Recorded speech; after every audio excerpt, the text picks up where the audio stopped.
Buenas tardes. ¿Qué tal? Buenas tardes, ¿cómo están? Hola. Hola, buenas tardes. Hola. Ahí están entrando todavía algunos compañeros, compañeras de ustedes.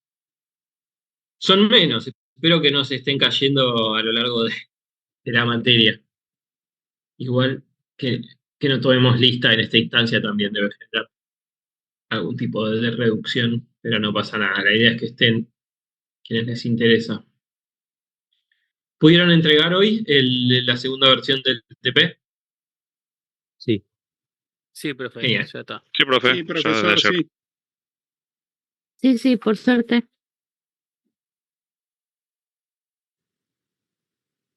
Sí, profesor. A mí me pasó Genial. particularmente que no me llegó el mail de confirmación, pero igualmente le mandé un mensaje al JTP de mi comisión, por las dudas. ¿El mail de confirmación automático del campus? Sí. Ok. Profe, a mí también me pasó lo mismo. Había levantado Sí, la mano, pero posiblemente sea general, porque a mí tampoco me llegó y. Debe ser algo de eso. Igual si a ustedes les figura en su campus entregado, vieron que pueden entrar a la tarea, si les dice que está entregado, ya figura con el horario y todo, no pasa nada. Y además lo tomamos en cuenta esa cuestión. Si llega a haber algún problema y a ustedes les figura entregado, después mandan la captura y, no, y ahí lo arreglamos por mail, no se preocupen. El tema es que les figure ahí en el campus que efectivamente lo entregaron. Ahí modificó algo de la sala de espera.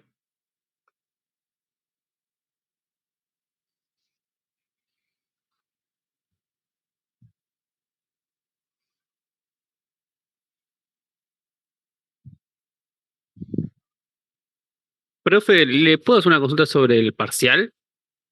¿El próximo parcial? No, el que ya pasó. Ah, sí, decime. Más que nada por un tema de corrección, que no sé si lo tengo que hablar con usted o con el profe encargado, digamos, de la comisión. No, no, eso en las comisiones le mandás mail si tenés alguna duda. Y le- Depende el tipo de duda, pero es con tu profesor. Si es algo que necesitas Listo. No, resolver no, más. no, sí, es sobre la corrección del escrito. O sea, supuse que lo tenía que hablar directamente con él, pero bueno, más que nada Sí, para lo que sacarme te la iba a duda. decir, si es algo medio urgente porque te modifica, le podés mandar mensaje por el campus o mail, y si no, en la clase que viene. Depende Listo, listo, listo. cómo Muchas funcione. gracias. De nada, sí, si hay alguna duda con algo del multiple choice, pero me parece que no, porque era bastante Profe, ¿le puedo hacer una consulta yo? transparente. Sí, obvio. Eh, Nada, yo el primer parcial saqué un 2 y en el múltiple choice saqué 1. Mi pregunta es, ¿todavía estoy a tiempo de salvar la materia? Sí, ¿Es salvable? sí, sí, ahí si Es quieren. para instalar una hoja de ruta a partir de ahora y darle para adelante. Sí, sí, ahí dame un segundo que termino de ajustar algo de esto y repasamos esas cuestiones de la materia.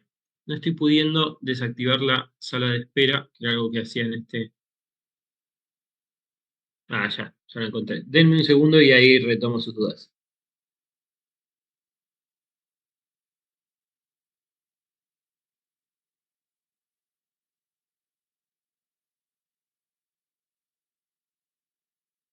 Listo. Sí, Emilce también, porque quizá va por el mismo lado y agotamos todas las consultas. No, quería preguntar, como el jueves que viene es feriado, Sí, entonces lo del tema de las notas, lo vemos más ¿qué adelante. notas? Lo que estaban hablando recién de las notas, sí. Claro, por eso le decía que depende del tipo de duda que tengan. Si es algo que les surge, que es algo que les resulta medio urgente para resolver, les mandan mensaje consultando al docente, porque Bueno, las notas ya yo miré y subieron de las 3 comisiones, ya subieron las notas. bueno, Para hoy como habíamos quedado. Si tienen alguna duda que necesitan resolver con cierta urgencia, se lo consultan al docente ok, por, listo, gracias. por mensaje. No, de nada, igual cierro la idea. Y que si es algo más que no tiene urgencia, esperan a la próxima clase, que es en 2 semanas, pero bueno, eso va a depender del tipo de cuestión. Hola, profesor, buenas tardes. ¿Qué tal? Buenas tardes. Y la duda que había hecho el otro compañero, yo estaba mirando otra cuestión, no llegué a ver el nombre. David. Yo. Sí, obvio, David, hay una instancia recuperatorio Podés mirar en el programa cómo son los requisitos para eso. Básicamente, para poder acceder al recuperatorio, tienen que tener aprobado uno de los dos parciales, o sea, se puede recuperar uno. Si vos aprobás el segundo parcial, este primero lo podés recuperar en esa instancia de recuperatorio para poder acceder al final.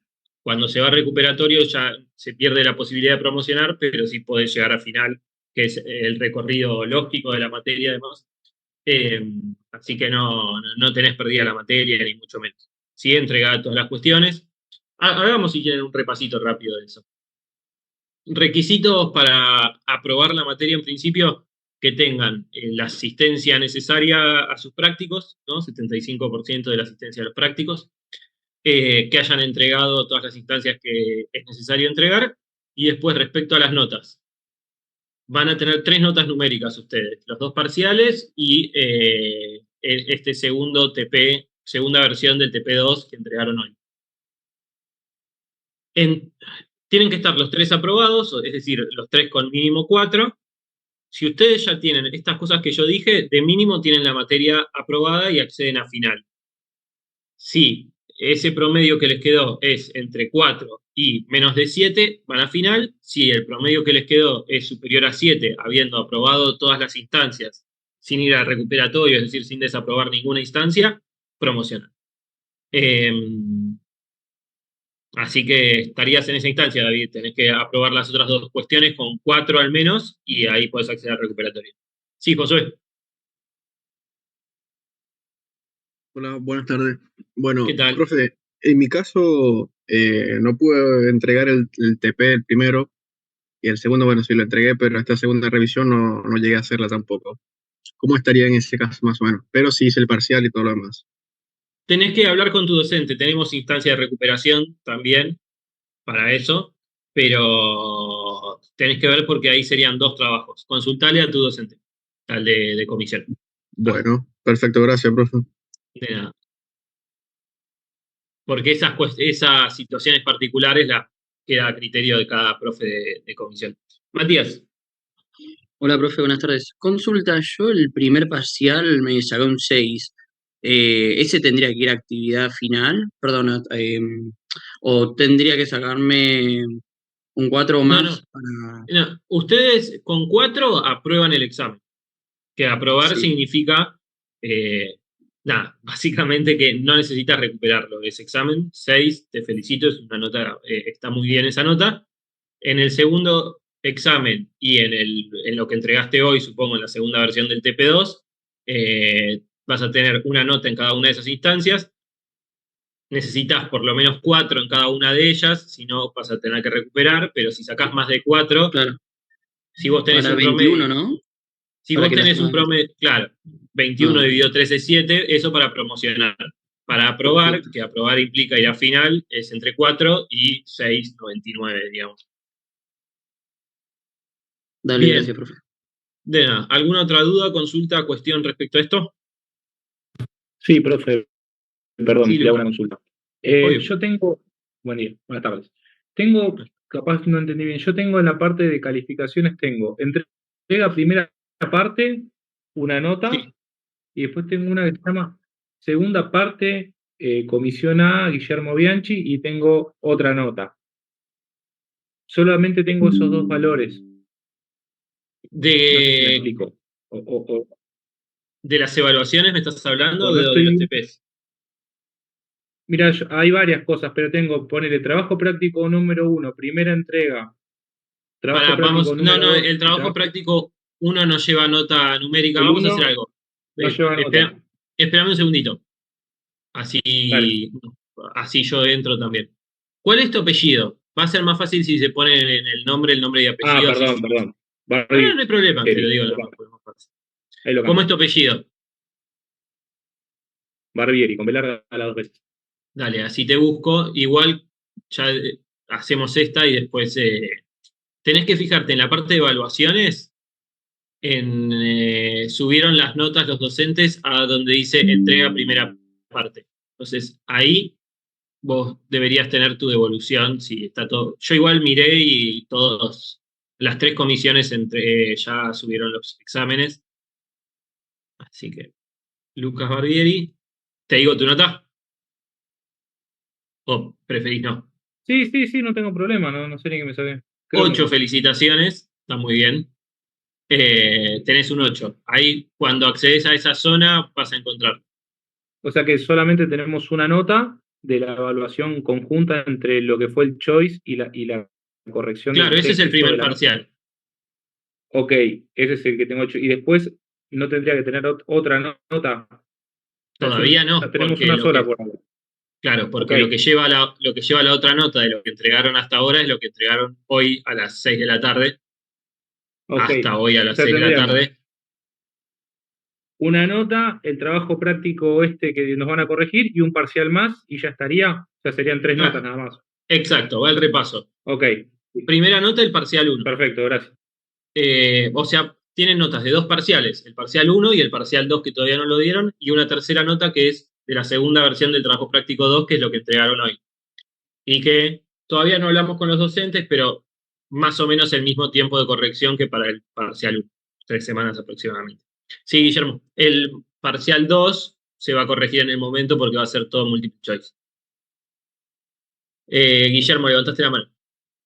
Profe, ¿cómo le va? Buenas tardes. Sí, se me está entrecortando internet. Bueno, ya corté el video y Dale. no me quedó bien claro dónde buscar el resultado final de la evaluación, ¿no? ¿En qué En la quedaría mi primera nota? parte, en la primera parte de la evaluación. Ahí entran y pueden ver su nota. Ahí está, Igual, creo que. dudas, consultas puntuales que queden ya de eso, no tanto del examen en general o cuestión, ahí le pueden consultar a su docente, porque también Listo, alguno de profe. los No, sí, docentes más se que les pudo nada haber era chico. porque escuchando a otros compañeros, perdón, que lo interrumpí. Sí, obvio. Es más que nada para ver si, como no me fue bien por lo que estoy viendo en la nota, para ver si todavía puedo salvar la materia o si no ya me dedico a las otras materias y no le doy tanta importancia a esta, pero sí quería salvarla en la posibilidad. Aplica lo mismo que le acabo de comentar a David. A los que les fue mal en este examen pueden recuperarlo en tanto y en Recuperatorio. cuanto saquen un 4 en el otro parcial. Ok, perfecto. Muchas gracias. Bueno, no es nada. Profe. Hacemos la consulta. ¿Quién habló? Yo, Diego. Bueno, esperame, Tengo Diego, que había una mano duda. levantada. Esperame un segundo, porque había una mano levantada antes. Hacemos la consulta de Clara, la consulta de Diego y después arrancamos con la clase y cualquier consulta que quede la hacemos al final. Clara, sí. Sí, buenas tardes. Una consulta que no me quedó claro aún. Siempre cuando son 2 instancias de parciales se cuenta que para promocionar tiene que ser 7 y 7. En este caso, que son 3 notas, ¿tienen que ser las 3, 7 o 4 o cómo tienen que ir las notas No, para promocionar? ahí nosotros fuimos benignos en términos de alcanza con que tengan promedio 7. Y no pedimos ni que en los 2 parciales el mínimo sea 7, ni que ninguna de las 3 el mínimo sea 7. Si ustedes promedian 7, promocionan. ¿Cómo sería? Perdón. Para Cualquier sacar ese combinación, promedio. como todos los promedios, vos tenés 3 notas, bueno, un compañero dijo, tienen que sumar 21, porque 21 dividido 3 es 7. Habiendo aprobado los 3, ¿no? Mínimo 4 en cada una de esas. Pero vos podés promocionar con 4, 9 y 8, por ejemplo, o con 7, 7 y 7. Perfecto, gracias. De nada. Diego, y después ya arrancamos con la clase de hoy y cualquier duda que quede la hacemos al final de la clase. Sí, profe, ¿qué tal? Te hago una consulta. ¿Se puede pedir revisión? Porque, o sea, digamos, en la producción esa de la escritura, yo no me pareció o sea, en la corrección que me hizo el JTP, tener una nota tan baja, porque no me pareció que estuviera Bueno, tan mal.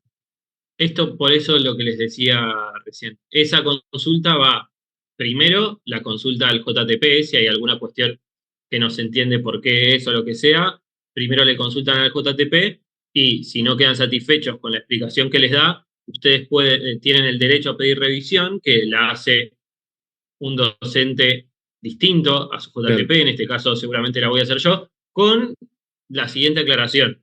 Esa revisión se hace sin ver la nota previa que dio el docente, con lo cual la revisión puede subir la nota, dejar la misma nota o quedar con una nota más baja. Claro. Sí, ¿Se sí, entiende? sí, sí, sí. No hay garantías en ese sentido. Profe, yo quería hacer una Y- consulta. Espera, Sí. pero no terminé todavía. Ah, bueno, perdón. No, y además dijimos que las consultas que quedan para el final de la clase porque si no demoramos a todos los compañeros. Sí, dale, Diego. En el caso de ir a final, ¿el final con qué se prueba? Con 4. Esas Ah. cosas, igual acá también, yo me quedé pensando el otro día con cuestiones que hablamos con ustedes y ahora ya aprovecho esto y arrancamos la clase todo de seguido. Me quedé pensando en cómo se dio el otro día el intercambio, que estuvo todo bien, no hubo ni falta de respeto, ni de parte de ustedes, ni mía, ni mucho menos. Pero sí hay algo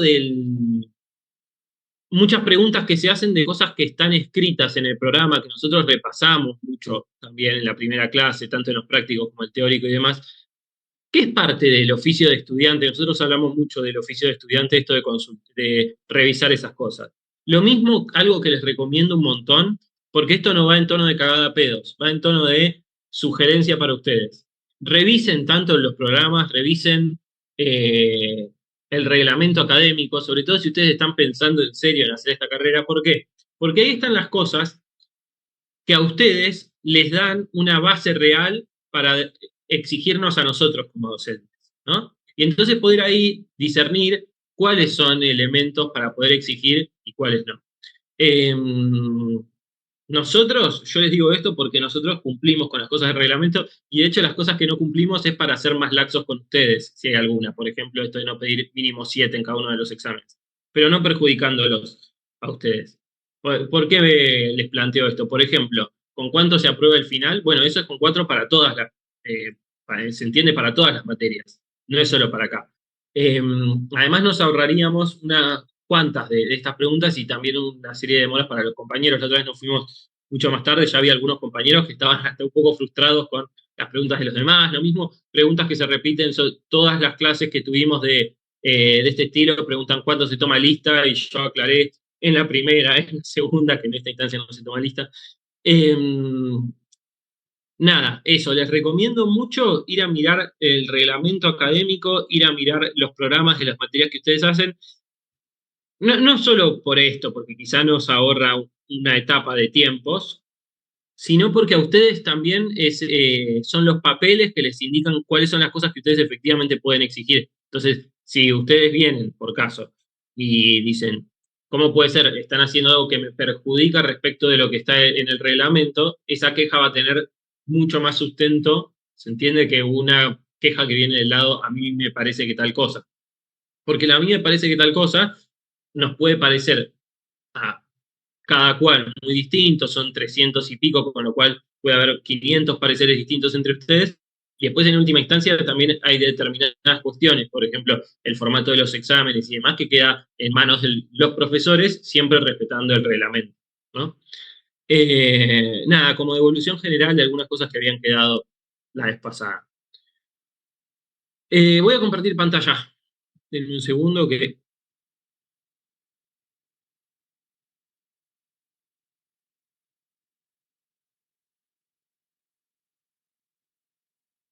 Ah. Saca uno.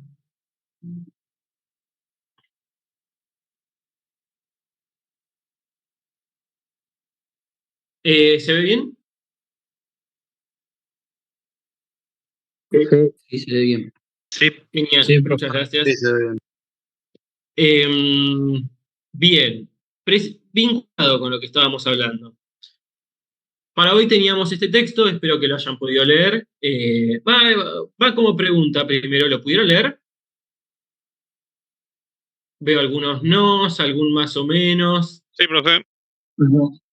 Bien, hay unos... Gastón, ¿qué decías? Más o menos. La verdad. Sí, no, que no alcancé. Perdón. Ok, no pasa nada. Bueno, pero les decía, vinculado con lo que hablamos la última vez, yo noté, bueno, ustedes expresaron que venían con algunas dudas respecto de los resúmenes, de cómo convenía que fuera, esto, lo otro.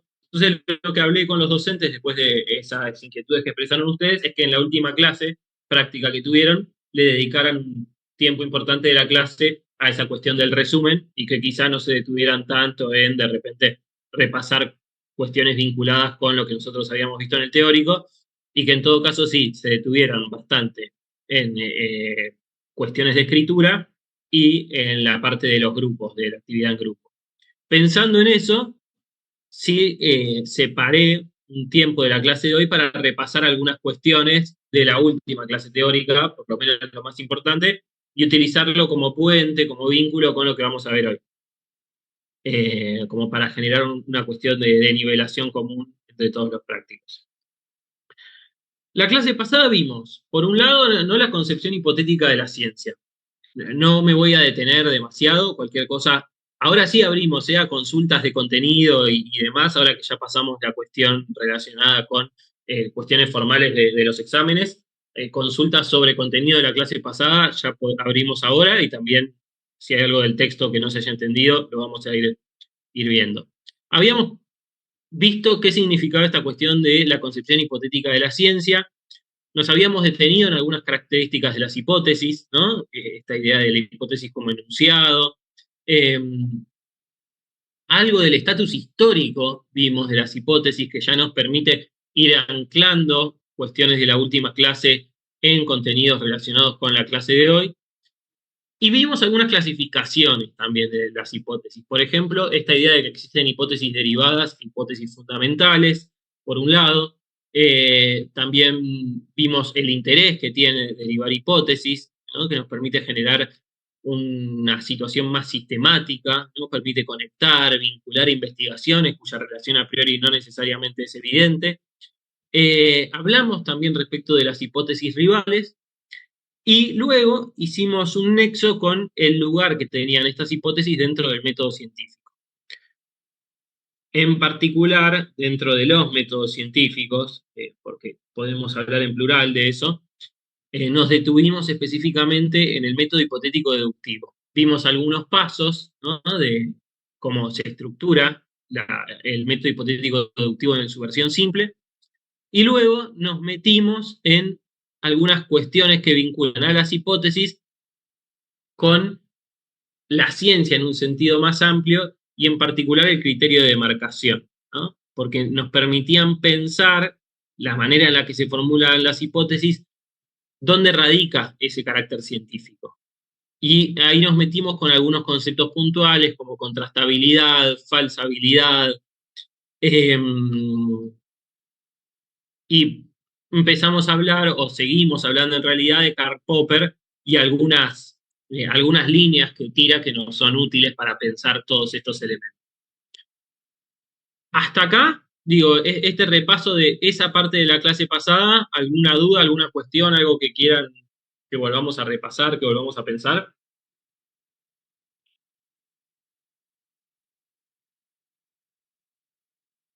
Bien, perfecto. Profe, sí, disculpa, dale. demoré al activar el mute. ¿Se podría repasar un poco en la parte del criterio de demarcación cuando, o sea, cuál es el nivel, el límite en el que ya pasa a ser metafísico o lo que queda fuera de lo que es realmente científico? Sí, estamos pensando en Karl Popper, ¿no? Cuando hablamos de esto, por lo menos la última parte o la más avanzada de lo que vimos la vez pasada, estábamos pensando en Karl Popper, porque esto del Círculo de Viena, habíamos visto que tenían una mirada muy crítica o, digamos, directamente descartable respecto de la metafísica, aquellos que formaban parte del Círculo de Viena. Es decir, la ciencia era buena, diciéndolo simplemente, y la metafísica era mala. Popper va a distinguir esto. Efectivamente va a decir que hay algunos usos que tiene la metafísica. ¿Recuerdan esa distinción de tipos de conocimiento, de formas de conocimiento que habíamos visto en la primera clase teórica? Hablamos de conocimiento de sentido común, de conocimiento mítico religioso y de conocimiento científico. Y Popper va a decir, bueno, por ejemplo, hay cuestiones asociadas a lo místico religioso que son muy útiles para lo social y en especial para cuestiones a las cuales la ciencia todavía no les ha podido dar una respuesta muy clara o concisa. Por ejemplo, ciertas tematizaciones sobre la muerte, ¿no? Podemos pensar sobre el duelo y cuestiones por el estilo. No obstante, Popper va a insistir en la idea de que es importante, ¿no?, poder definir cuáles son los límites de la ciencia, los límites de lo científico. Y va a proponer para eso la falsabilidad. A veces vamos a hablar de contrastabilidad, a veces de falsabilidad. No nos preocupa tanto esa distinción, pero sí decir que consiste, ¿no?, en la posibilidad de ponerla a prueba, esa hipótesis. Pero, y acá viene un pero muy importante, la manera en la que esté enunciada la hipótesis nos debe abrir dos caminos posibles, por lo menos. Alguno de esos caminos que abre esa enunciación tiene que poder ser la refutación. ¿Qué quiere decir? ¿Que tenemos que enunciar nuestras hipótesis de manera que efectivamente sean refutadas? No. Que tienen que ser enunciadas de manera que si mi experimento se da de una manera X, pueda ser refutable. Es decir, que no esté salvada en sí misma la forma de enunciarla, ¿no? Por ejemplo, estaría mal decir que determinada teoría la voy a probar de acuerdo a si tal ratón, cuando yo le inyecto una vacuna, vive o muere. Y si yo digo, tanto si vive como si muere, mi hipótesis va a estar demostrada, va a estar confirmada, bueno, eso no sobrevive a las pruebas de cientificidad que propone Popper, porque cualquier resultado me salva mi hipótesis. No, tiene que estar redactada, tiene que estar enunciada de manera tal que cuando yo vaya a hacer la prueba pueda haber un resultado posible de esa contrastación, de esa prueba, que resulte en la refutación. Aunque luego yo espero que eso no suceda, espero que se dé el otro resultado, el que corrobora mi hipótesis. ¿Se entiende?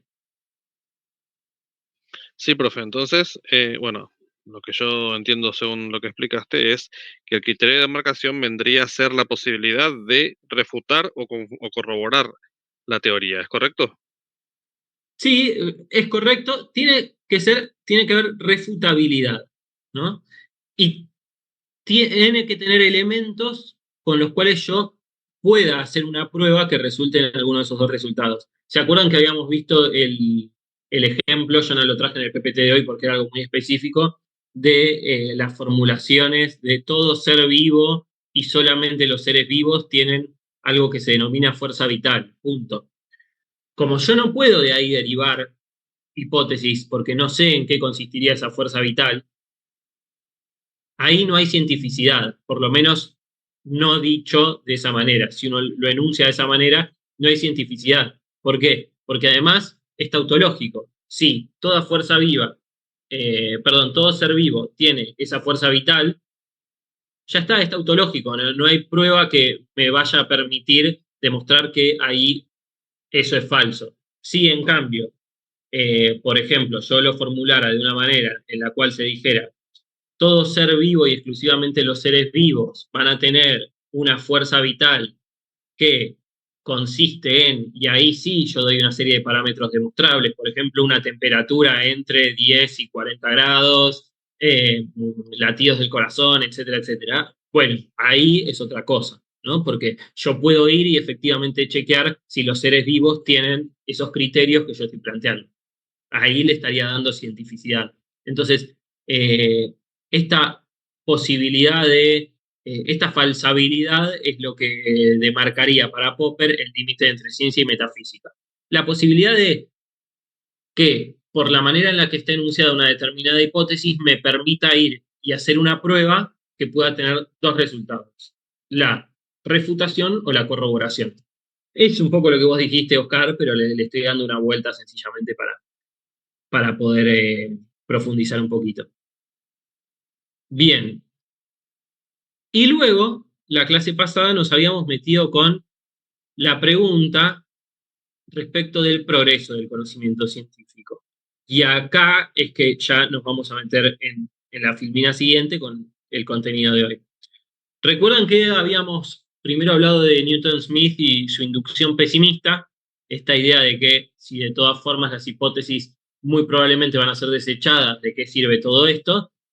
Que a Klimovsky no le gustaba mucho y estaba bastante en desacuerdo, ¿no? Klimovsky efectivamente tenía confianza en el progreso científico, porque a medida que descartamos hipótesis nos vamos acercando a la verdad. Entonces, al eliminar alternativas cerradas, vamos progresando.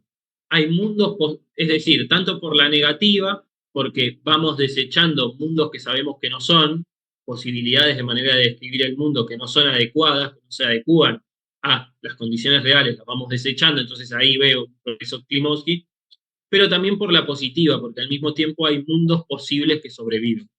Pero lo que me interesaba traer hoy, ¿no?, es la noción, es algo de este debate respecto al progreso del conocimiento científico, porque hasta aquí vimos autores que son algunos más optimistas, otros un poco más pesimistas, pero que todos estaban pensando mayormente en los procesos científicos al interior de la ciencia, ¿no?, al interior de la comunidad científica. Y hoy nos vamos a meter, si pudieron leer el texto, con un autor que va a poner en cuestión este enfoque intracientífico y se va a preguntar respecto a la historicidad de la ciencia. Un elemento que nosotros trajimos en el primer teórico, pero que no complejizamos demasiado.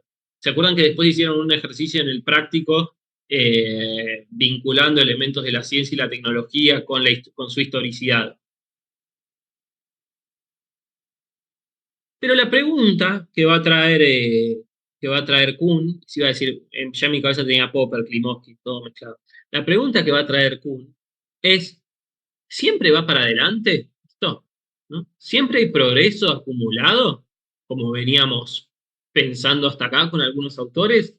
¿O hay una posibilidad, hay elementos de crisis, de ruptura, de no continuidad? Bueno, con esta pregunta Thomas Kuhn va a iniciar un enfoque epistemológico que vamos a denominar Nueva Filosofía de la Ciencia. Y lo va a hacer a partir de un texto clásico que se titula, como pueden ver ahí, La estructura de las revoluciones científicas. Volvemos a algunos elementos que vimos en la clase pasada. El empirismo, en particular el Círculo de Viena, se había enfocado mucho, no en esta cuestión interna que les mencionaba antes, pero especialmente en las formas de validación, en pensar cómo tenía que hacer la ciencia. Popper había establecido ciertas críticas, pero manteniéndose dentro de la misma matriz teórica, de la misma forma de ver el mundo, y si quieren que vayamos spoileando, dentro de algún modo de un mismo paradigma. Y Kuhn lo que nos va a traer son los elementos extracientíficos, ¿no? Algo vimos nosotros en el primer teórico, va a aparecer hoy de vuelta, lo utilizamos siempre como ejemplo, ¿no?, porque fue un quiebre muy grande, la teoría heliocéntrica, Galileo Galilei, Copérnico. Pero lo que va a plantear Kuhn es que la ciencia no es un fenómeno aislado, un fenómeno autónomo, sino que es un fenómeno netamente social y por lo tanto va a estar influenciado, afectado por lo que sucede por fuera de sus límites. Entonces, la propuesta kuhniana va a consistir primero en contextualizar la razón misma. Es decir, nuestras mentes no razonan por fuera de sus contextos históricos. Hay determinadas cuestiones asociadas a los avances tecnológicos de cada época, a los marcos ideológicos, a los marcos religiosos, que van a permitir o restringir determinados avances científicos, determinados descubrimientos. Pensemos de vuelta en el ejemplo de Galileo Galilei. Sin la persecución de la Inquisición, probablemente muchos de esos avances científicos se podrían haber aceptado antes. Esta cuestión del y sin embargo se mueve, ¿no? E incluso lo contrario podemos pensar también. Sin esa represión, quizás se hubiera podido avanzar antes en algunas de estas cuestiones. Entonces, ahí hay un ejemplo interesante para pensar. El segundo elemento que va a traer Kuhn es la idea de que el método científico no es ni universal ni ahistórico. Es decir, los métodos científicos cambian a lo largo del tiempo. Por eso nosotros, en parte, a lo largo de esta materia hemos hablado tanto de la ciencia moderna y no de las ciencias secas.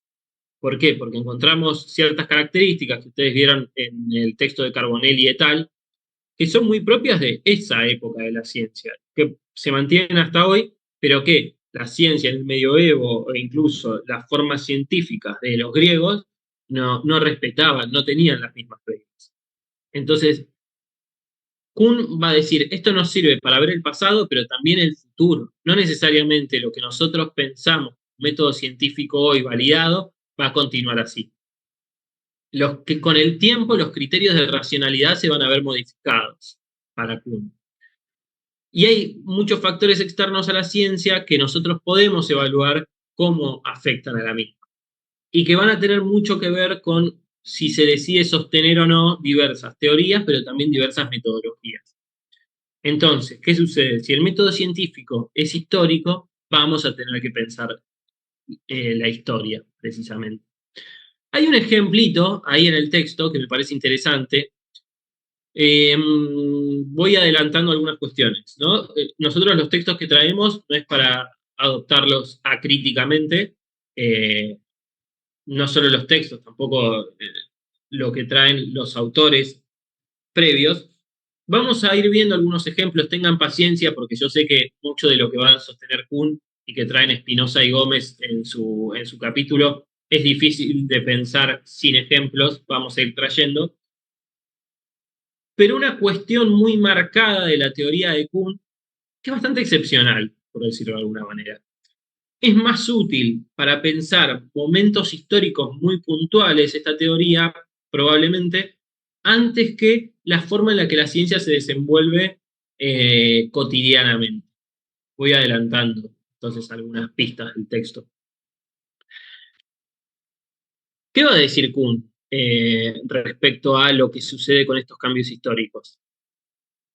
Él va a sostener que trae una implicancia, tiene consecuencias la idea de poder ver que las teorías cambian, las formas epistemológicas cambian, los paradigmas cambian. Paradigma va a ser un concepto clave. Y pone este ejemplo, ¿no?, de Johannes Kepler y Tycho Brahe, que básicamente están mirando al cielo, por resumir, en un momento histórico muy puntual, y están mirando la misma cosa, y uno dice, Kepler dice, bueno, es evidente que estamos girando, ¿no? Somos la Tierra, entonces lo que ve Kepler es a la Tierra girando alrededor del Sol. Y Tycho Brahe, mirando lo mismo, dice, el Sol está girando alrededor de la Tierra, ¿no? Y los demás astros giran alrededor de la Tierra. Bueno, ¿qué nos va a decir Kuhn? No hay una neutralidad de la base empírica. No es que hay algo aislado de la teoría. La teoría siempre van a ser de algún modo mis anteojos y a veces mis anteojeras, que van a incidir mucho respecto a qué es lo que yo concluyo a partir de una determinada observación, ¿no? Entonces, la idea de que aquello que investigamos nunca existe del todo por afuera de mi investigación, de cómo yo me aproximo a un determinado objeto de investigación. Y es así, es por eso que Kuhn va a proponer un modelo que vamos a denominar aquí hoy de desarrollo y al mismo tiempo discontinuidad. Desarrollo y discontinuidad. Y va a traer, yo hoy voy a tratar de que la parte expositiva termine un poquito más temprano que las clases pasadas por dos cuestiones. No, en realidad por dos espacios de consulta. Vamos a hacer un espacio de consulta primero vinculado a contenidos, tanto de lo que vimos hoy como de la última clase teórica, porque no sé si miraron el cronograma, hago un paréntesis con esto, pero nos quedaría un práctico, ¿no? Viene feriado el jueves que viene, queda un práctico y si no me equivoco ya después viene el parcial, pero teóricos no tenemos más. Así que yo quería guardar un espacio de un tiempito de consultas, tanto sobre el teórico anterior como sobre el contenido de hoy, y lo mismo si después nos quedara alguna consulta sobre las que dije que hacíamos al final, algún compañero que corté para que todos pudiéramos pasar por esto primero. Nada, quería hacer esa aclaración nada más. Entonces, Kuhn va a traer un modelo de desarrollo y discontinuidad. ¿Un modelo de qué? ¿Alguien lo leyó? ¿Alguien tiene una pista de a qué me refiero con un modelo?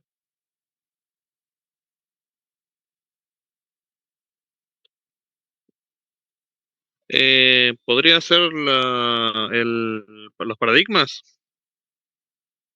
Bien, el modelo va a estar muy marcado por los paradigmas. Sí, un modelo de ciclos científicos, podríamos decir, que nos va a traer Kuhn. ¿Cómo funciona históricamente la ciencia y cuánto hay de progreso, cuánto hay de acumulación de conocimiento y cuánto no? Y acá se empieza a entender un poco más, porque al ser un modelo, tiene etapas y empieza a ser más comprensible.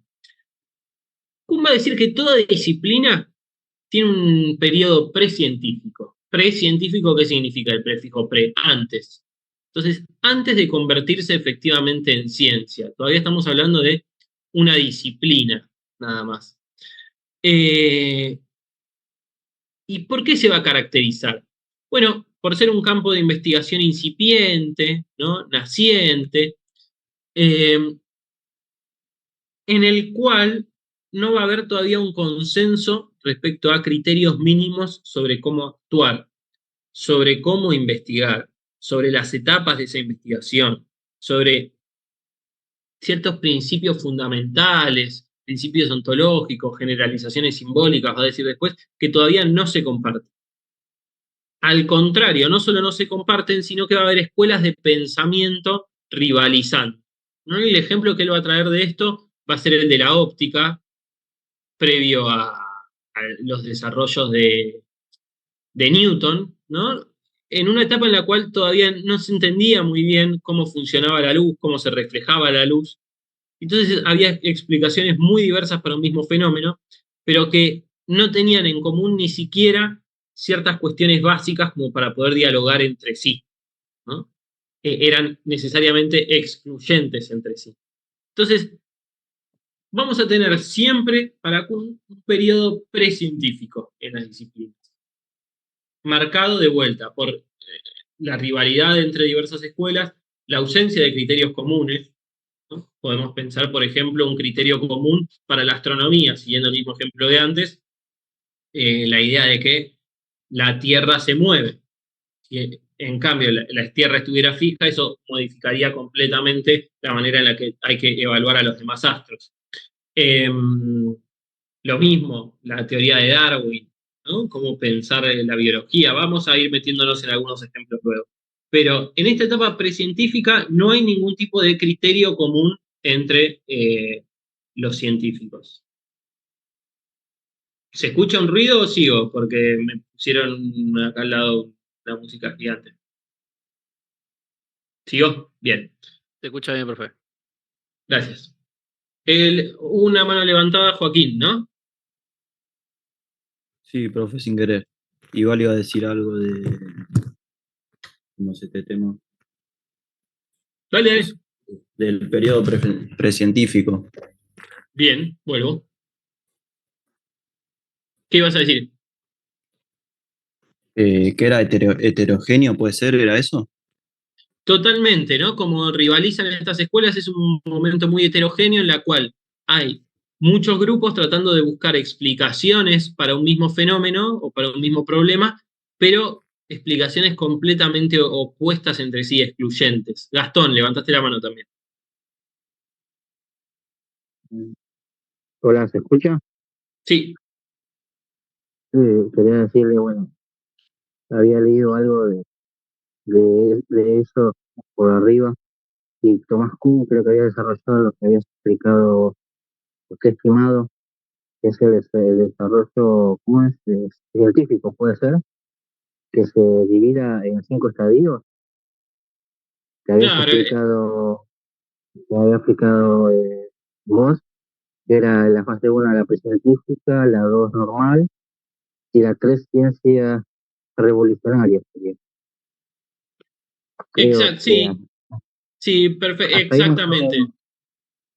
ahí más o menos leí, pero era más solo para explicarlo. Sí, exactamente, nos estamos metiendo en ese caminito, ¿no? el modelo tiene esas etapas, tiene también un periodo de crisis intermedio, y vamos entrando, efectivamente, Gastón, gracias. Bueno, entonces estábamos en este periodo precientífico, como bien dijo el compañero, heterogéneo. Sí, ¿alguien activó el micrófono?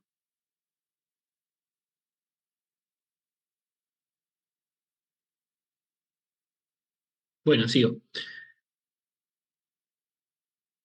Y esto esto sucede así hasta que empieza a haber acuerdos entre los integrantes de esa disciplina respecto a cuestiones muy básicas, ¿no? Se produce una adopción mancomunada, van a decir las autoras, por todas las escuelas de un método de abordaje común. Ese método de abordaje común es lo que vamos a denominar paradigma, y que es uno de los elementos claves. Si yo les dijera que 3 puntos, 4 puntos claves de PUN tenemos que tomar, va a haber uno seguro que va a ser paradigma, que va a consistir en una serie de consensos básicos, un lenguaje y una metodología común que van a ir adoptando, que va a ir adoptando una comunidad científica. Y así inauguran el momento de ciencia normal. Acá ya me meto también en el segundo elemento que traigo, ¿no? Nace la idea de comunidad científica, porque ya no son escuelas que rivalizan entre sí, e incluso los desacuerdos que pueden tener distintas escuelas o distintos grupos de científicos son con alguna base común. Por ejemplo, esta idea de la astronomía, de que la Tierra gira alrededor del Sol y no viceversa, o otros ejemplos, Darwin, que les había traído antes, y la teoría de la evolución y demás. Entonces hay determinados criterios comunes que permiten a esos científicos dialogar. No es que van a estar de acuerdo en todo, pero hay un terreno común en el cual empiezan a jugar ese partido entre todos. Paradigma va a decir, Kuhn es un concepto holista, ¿no? Es decir, es amplio, es de conjunto, tiene que ver con lograr consensos no solo respecto a alguna gran teoría general, como esta que mencionaba yo, ¿no? La de Darwin, el heliocentrismo, etcétera, sino también acuerdos respecto a metodologías, a pruebas que son válidas o inválidas, ciertos acuerdos epistemológicos, podemos decir, ¿no? De funcionamiento de la disciplina. Y van a tener en su núcleo estos paradigmas presupuestos compartidos asociados a teorías muy generales, núcleos, vamos a decir teorías nucleares, aquellas que conforman el núcleo de cada disciplina. Recuerdan, ¿no? Hipótesis fundamentales son las más amplias, aquellas de las cuales vamos a poder derivar.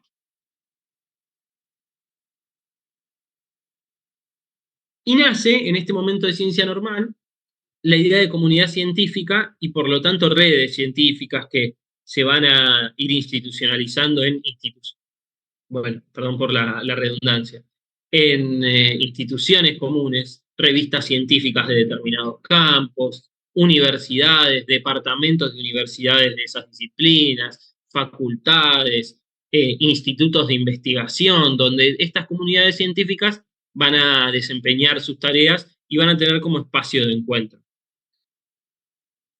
Y acá hay un segundo elemento asociado a la idea de paradigma kuhniano, que es, por un lado, que van a funcionar como matriz, ¿no? Como un conjunto de presupuestos ontológicos y generalizaciones simbólicas. Presupuestos ontológicos, la idea de ontología está asociada al ser, ¿no? A lo más profundo. Entonces, presupuestos ontológicos es incluso una cuestión asociada a lo preteórico que va a tener que ver con qué es una teoría en todo caso y no cuál es la válida.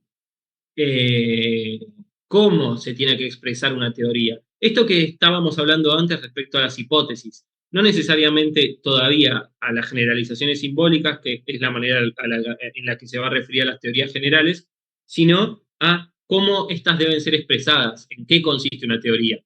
Esa sería la parte de presupuesto ontológico. Luego van a llamar generalizaciones simbólicas a estas teorías generales que van a encuadrar al resto de la disciplina, ¿no? El heliocentrismo, por caso. Y ciertos valores comunes respecto a, por caso, cuáles problemas son válidos para una disciplina o relevantes y cuáles no lo son. eh, cómo se debe probar una determinada teoría o cómo no se la debe probar y demás. Todo este conjunto de elementos es lo que conforman el paradigma, ¿no? Y en ese sentido es que las autoras van a hablar, por un lado, de los paradigmas como matriz. Pero al mismo tiempo tiene una segunda función paradigmática, que es el de ejemplo. ¿Y qué van a querer decir con eso? Por un lado está el contenido de los paradigmas. Esto que les venía contando recién, ¿no? Los presupuestos ontológicos, las teorías, generalizaciones simbólicas, los valores comunes y demás. Pero luego va a tener un efecto en la práctica, que va a ser el de ir moldeando a los nuevos investigadores. Y que no está así dicho en el texto, pero creo que una manera de pensarlo, y que puede ser una manera útil de pensarlo, está muy vinculada al aprendizaje. ¿Qué me refiero? A que los paradigmas se reproducen en algún punto por imitación.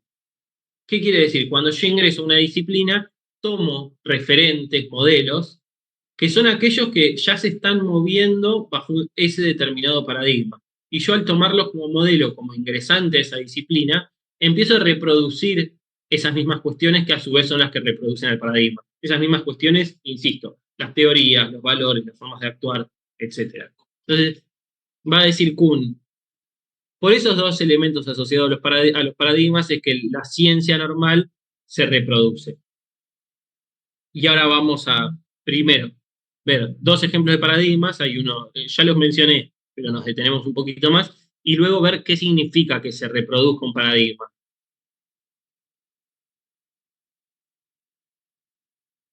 Ejemplo 1, clásico, el heliocentrismo copernicano, ¿no?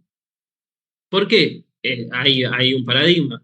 Porque, bueno, para la astronomía, pasar de decir los astros giran alrededor el Sol gira alrededor de la Tierra, a la Tierra y los demás astros giran alrededor del Sol, modifica completamente todas las cuestiones matemáticas, todo lo que se pueda calcular para la disciplina, ¿no? Hay un piso común que se deja de compartir entre el geocentrismo y el heliocentrismo.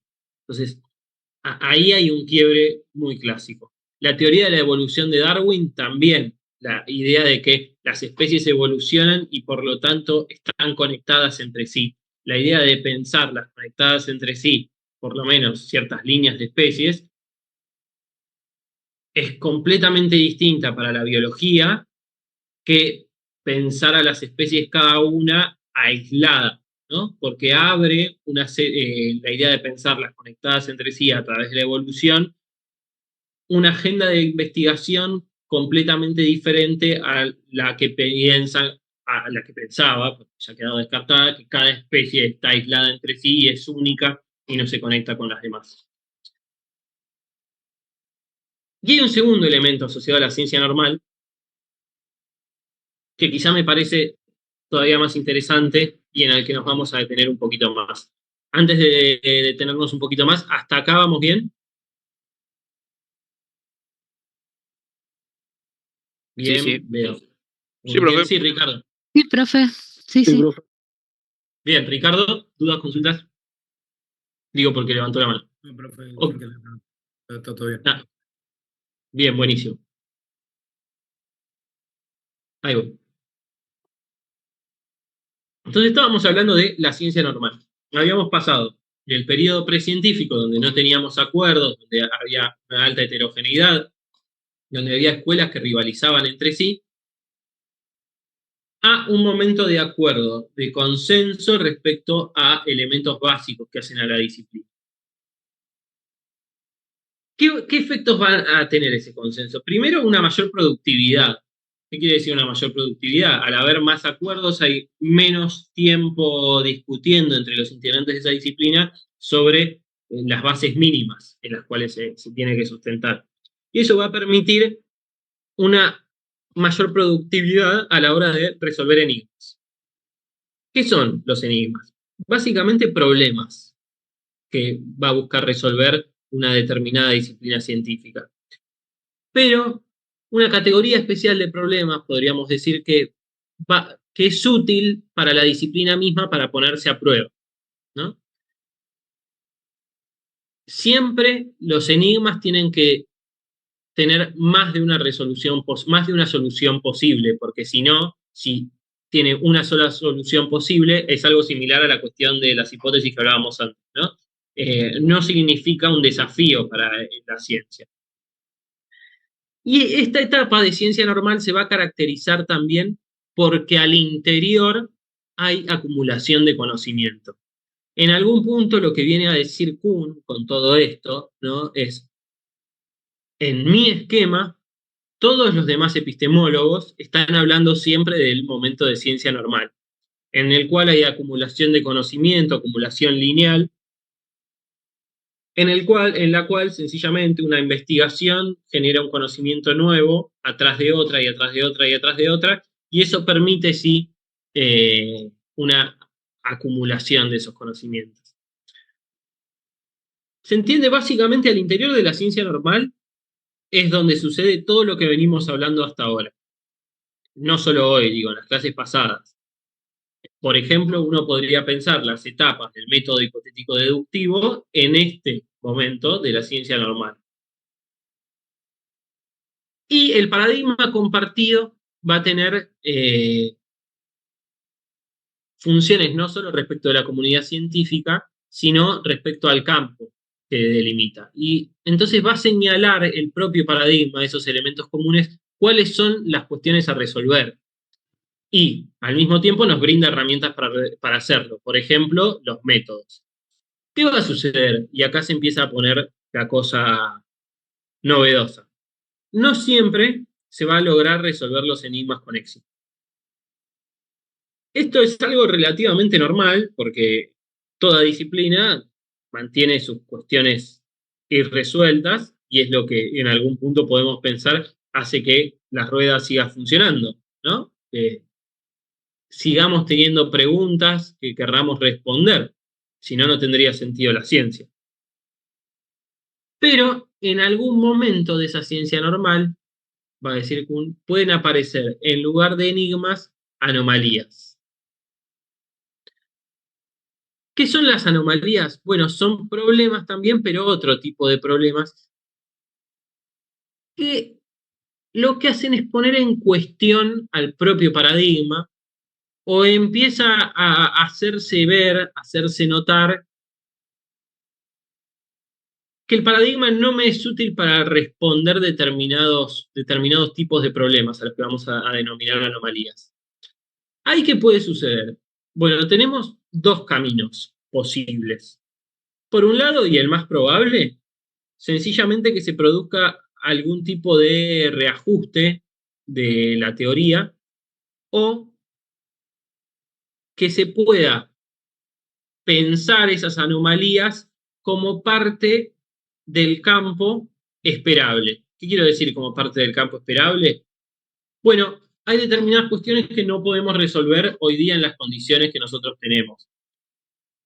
Volviendo a un ejemplo de la clase pasada, ¿no? Y el acelerador de partículas. ¿Recuerdan que hablamos algo de eso? Bueno, en el siglo XIX no estaba esa herramienta. Entonces, posiblemente había determinadas anomalías que decían, hoy nosotros no tenemos la herramienta para ponerla a prueba, que es algo que va a aparecer con el acelerador de partículas. Entonces, puede haber una readaptación del discurso que permita incorporar esas anomalías al propio discurso científico, al momento de ciencia normal, y no se genere una crisis. ¿No? Que se admita una cierta limitación en la reproducción del conocimiento. Pero hay una segunda posibilidad. Sí. Perdón, quería preguntar. O sea que no se refutaría solamente por tener una anomalía. No, perfecta la pregunta, Dana. No se descarta, refutar, usémoslo más para hipótesis, no se descarta el paradigma porque haya una sola anomalía, es algo relativamente habitual, ¿no? Que pueda haber cuestiones, pensémoslo en la física, no porque aparece la cuántica, o incluso dentro de la misma cuántica. La mecánica cuántica y la física cuántica, habíamos hablado, originalmente se formulan no como una explicación necesariamente adecuada a la realidad, sino como una herramienta útil que permitía pensar otras hipótesis que eran útiles para pensar realidades posibles. Bueno, ahí va a estar llena de anomalías la cuestión porque incluso quien la formula dice, esto no necesariamente me sirve para el mundo. Entonces, podemos tener anomalías. La dificultad va a aparecer, o lo que va a hacer avanzar también, no digamos avanzar, lo que va a hacer que cambie de etapa el modelo kuhniano, es cuando esas anomalías ya no es una o dos, sino muchas, y son sistemáticas, y se radicalizan. ¿Qué quiere decir se radicalizan? Cada vez ponen más en cuestión a la teoría madre, ¿no? A la teoría madre del paradigma. Por ejemplo, cada vez ponen más en cuestión el geocentrismo, cada vez me aparecen más cuestiones, las sombras y demás, que hacen que yo diga, che, me parece que no es que, perdón, no es que el Sol gira alrededor de la Tierra, sino que la Tierra gira alrededor del Sol. Y cuando se empiezan a acumular es que entramos al periodo de crisis, ¿no? Entonces está marcado, bueno, ya me adelanté a lo primero que va a decir, está marcado por esta acumulación y radicalización de anomalías. Lo primero que va a suceder es que va a debilitar el carácter productivo de la disciplina. ¿Qué quiere decir esto? Recuerdan que yo había dicho que el periodo de ciencia normal es altamente productivo porque hay consenso.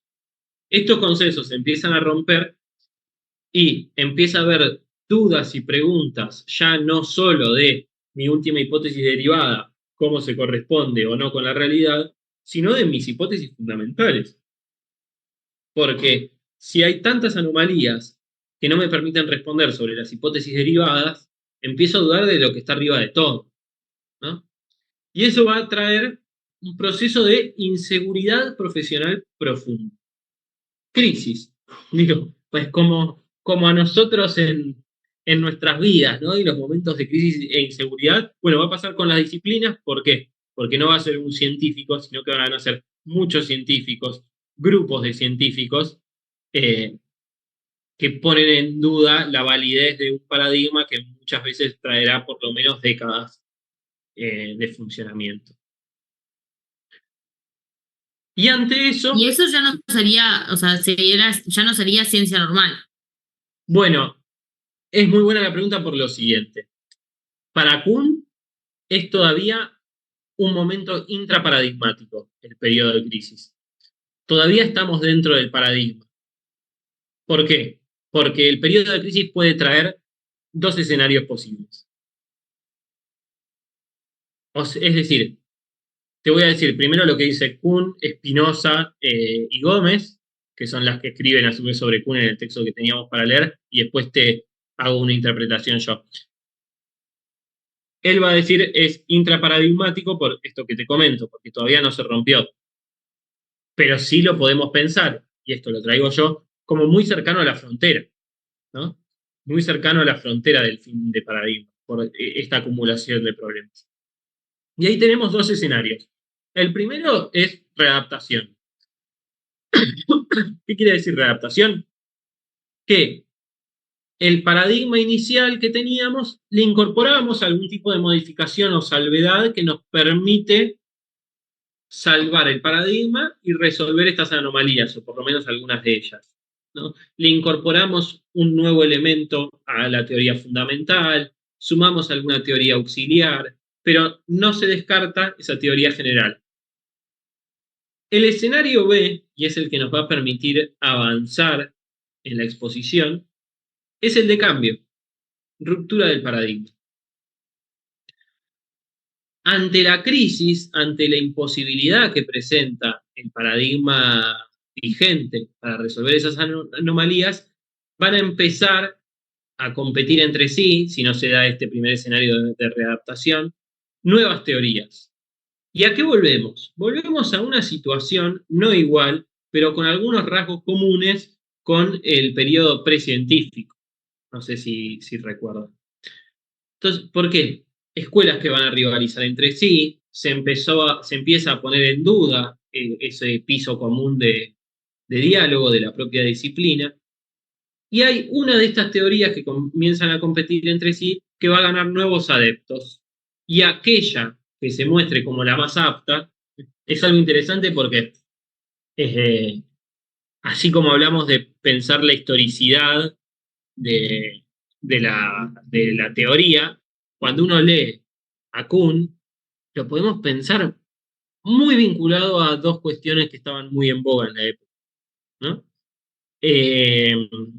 Darwin y la teoría de las especies, vean cómo está constantemente presente la idea de que sobrevive la más apta, ¿no? Y el marxismo, la idea de revoluciones científicas. ¿Por qué utilizar el concepto de revolución? Bueno, muy de época también. ¿Por qué utilizar ese concepto y no otro? Pero va a estar muy asociado al paso que va a venir a continuación. Pero entonces decíamos, nuevas teorías que comienzan a competir entre sí. Y alguna de ellas va a ganar adeptos, ¿no? Va a ganar cada vez más adeptos hasta lograr imponerse sobre las otras y generar un nuevo piso común, naciendo un nuevo paradigma. Y ahora sí, Dana, cuando nace un nuevo paradigma, se termina de quebrar ese periodo de ciencia normal y llegamos a la revolución científica. Y ahí ya se quiebra esa etapa previa. ¿Qué implica una revolución científica? Primero y principal, el abandono de un paradigma que ya no estaba funcionando para resolver anomalías.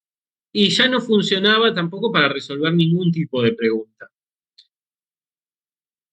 Acá ya no hay acumulación. Por eso esta idea que yo les traía antes de que Kuhn les está diciendo a los demás epistemólogos, lo que ustedes están pensando forma parte todo de mi ciencia normal. Porque en el momento en el que hay quiebre ya no hay acumulación. Hay discontinuidad y quiebre radical. Y ese quiebre radical es entre paradigmas, entre el viejo y el nuevo. Ahora voy a avanzar para después volver. Así nos metemos al final con la inconmensurabilidad. Pero va a hablar en estos contextos que se producen episodios de desarrollo no acumulativo del conocimiento. Y vean qué interesante la idea de desarrollo y no continuidad. Porque no puede haber acumulación de conocimiento entre paradigmas, pero sí desarrollo. Porque acá mantiene cierto positivismo en la idea de que esto no se da al azar, no se da al tiempo. El paradigma último, el paradigma que está después en el tiempo, es siempre superador al paradigma previo. Entonces por eso hay desarrollo, aunque no haya acumulación. Esa ruptura es un avance también para Kuhn. Y vamos a ver algunos ejemplos históricos antes de volver. Momento, hago una pausa. ¿Dudas, consultas, comentarios? Sí, Joaquín.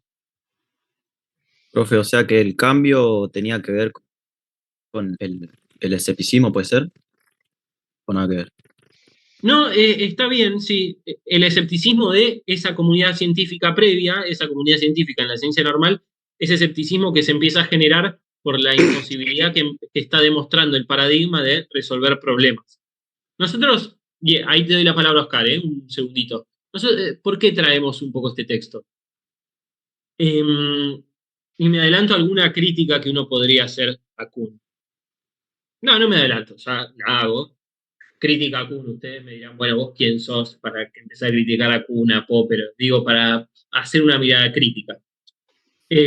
Nosotros lo traemos porque pone en cuestión la idea de que siempre sea acumulativo el conocimiento. Nosotros lo que llegamos a ver en las clases previas y lo que llegamos a ver en este curso es bastante elemental. Entonces, quizás pensamos las etapas del método hipotético científico en versión simple que vemos en la clase anterior, da una idea de la ciencia demasiado simplificada de, bueno, se hace así, sigue pasos, y eso me permite acumular conocimiento, y se va a acumular conocimiento para siempre jamás, y vamos a vivir siempre felices. Hay algo de Kuhn que me parece que es lo más valioso, que es que señala, bueno, no, eso no funciona por lo menos como regla universal.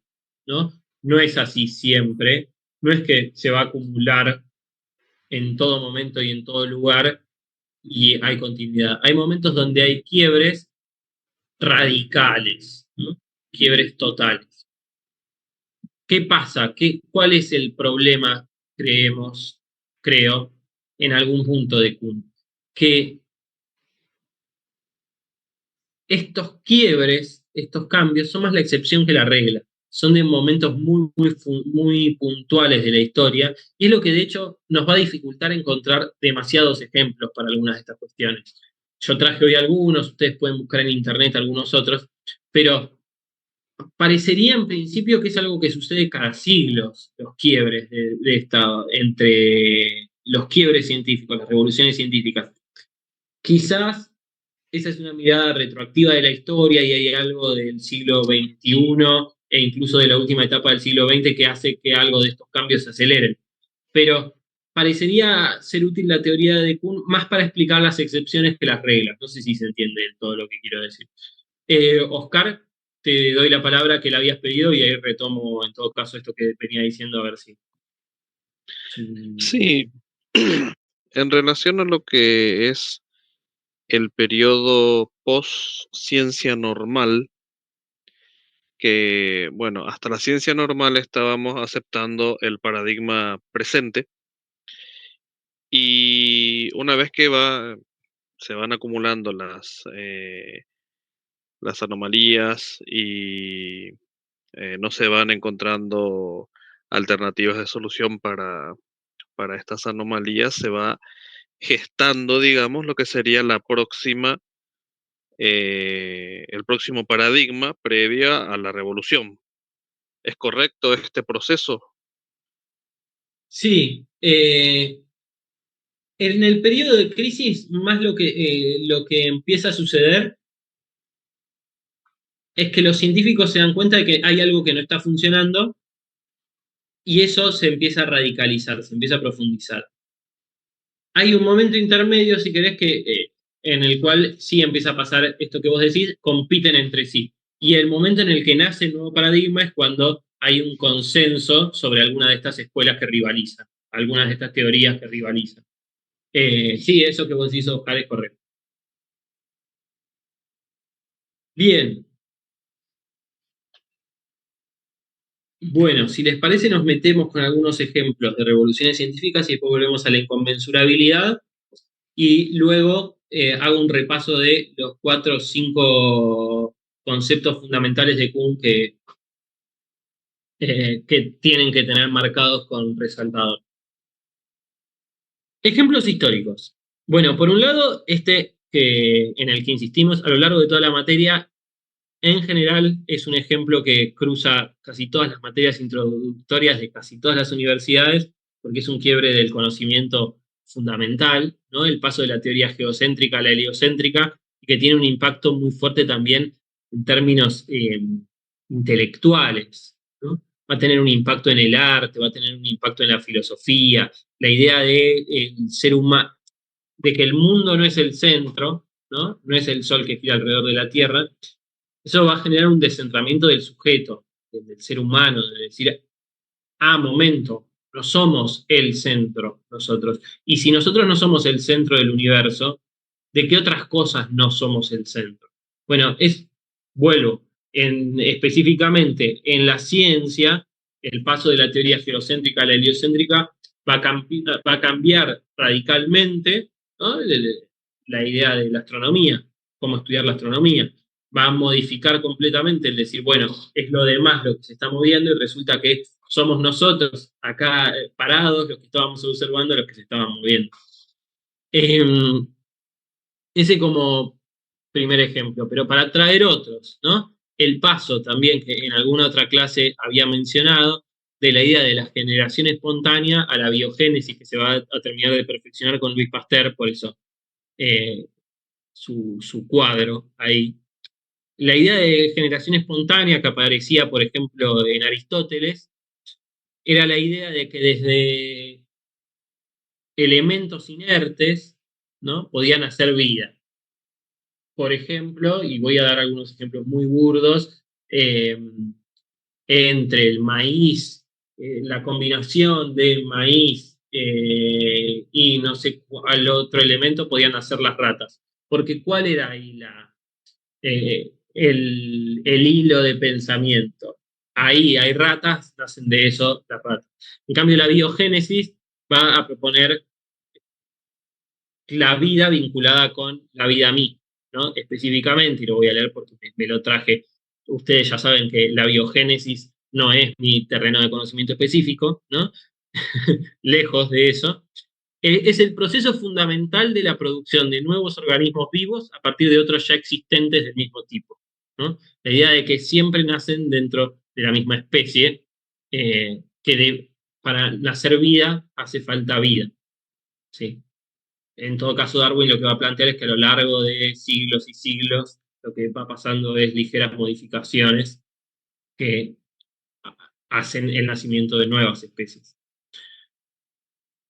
Pero esto, como ustedes se podrán dar cuenta, también modifica completamente para la biología, para la zoología y demás, el cambio de la idea de que de las cosas pueden hacer vida a la vida trae vida, modifica completamente todo el escenario de esa disciplina. Luego, las teorías químicas de Lavoisier, ¿no? La idea de las valencias y las conexiones, átomos, etc. Como reemplazo de la teoría del flogisto, que me pareció también muy, muy interesante, que la teoría del flogisto consistía en una sustancia hipotética que representaba la inflamabilidad, ¿no? Esta teoría científica básicamente decía que toda sustancia que podía sufrir combustión tenía flogisto. Y efectivamente sucedía esa combustión cuando perdía esta sustancia imaginaria, llamémosla. Entonces, de vuelta, la idea de el paso de una sustancia semimítica a las reacciones químicas para la combustión es una modificación total del escenario. Y la última que traje es la genética mendeliana y básicamente la genética moderna, comparado con, es muy similar a esto del flogisto, a la pangénesis, en la cual supuestamente los órganos y las estructuras del cuerpo producían unas gémulas, que eso llegaba a la vía sanguínea, cosas antiguas, ¿no? De los griegos, que todavía no podían pensar, no se había llegado, como hoy día nosotros no podemos pensar un montón de cosas, a la cuestión de la vinculación genética y del traspaso genético entre seres de la misma especie, ¿no? Vuelvo. ¿Qué pasa? Ejemplos muy específicos. Son quiebres muy particulares de la historia. Entonces, de vuelta, es muy útil Kuhn para ver que no funciona como una regla universal del universo la acumulación del conocimiento científico, pero al mismo tiempo nos hace ver que es muy útil, al menos la idea de las revoluciones científicas, para momentos de excepción, momentos de quiebre. No así para la cotidianeidad, para lo que pasa en el día a día. Último elemento que traigo de esto. ¿Qué sucede cuando entre paradigmas? Bueno, el último concepto importante es la inconmensurabilidad. La inconmensurabilidad ontológica, plantea Kuhn. La idea de que son tan distintos entre sí estos dos paradigmas que no hay acumulación posible, como habíamos dicho antes, pero además el ámbito de aquello que explica cada paradigma describe, cómo lo describe y cómo lo explica es incompatible con el nuevo paradigma. Por eso es que no hay acumulación. Hablan, por decirlo de alguna manera, lenguajes distintos completamente entre sí. Son inconmensurables. Por eso, las últimas 5 o 6 páginas del texto no nos van a resultar centrales para nosotros. No va a haber una pregunta sobre el tipo de inconmensurabilidad lingüística, por caso, qué significa. Sí, es importante que ustedes sepan qué es la inconmensurabilidad, que básicamente es el concepto que a Kuhn le permite explicar que entre un paradigma y otro no hay ni continuación ni acumulación posible, por el nivel de diferencia, es decir, casi incomparables en algún.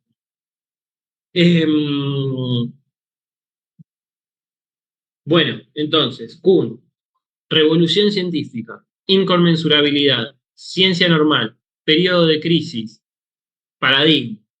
Yo les diría que esos cinco elementos son las claves de Kuhn.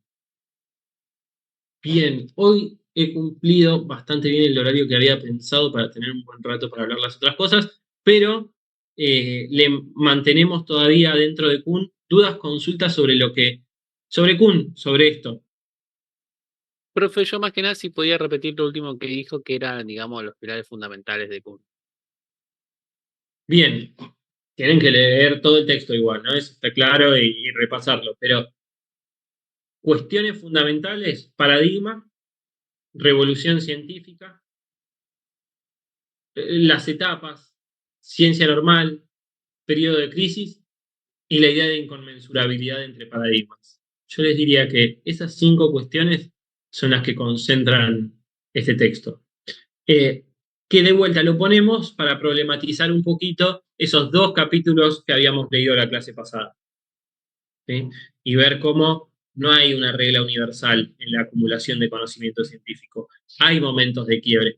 Que, insisto, ¿no? Ponerlo un poco en perspectiva, suelen ser momentos más excepcionales estos que vemos, pero que es importante tenerlos en cuenta porque han marcado la historia del conocimiento también. Y han sido tremendos avances en algún punto, ¿no? Pensemos el heliocentrismo, que lo que permite la teoría de Darwin, de la evolución, son como los grandes quiebres, los grandes hitos de la humanidad. De la humanidad, del conocimiento científico probablemente. Bien, un momento, voy a cerrar acá.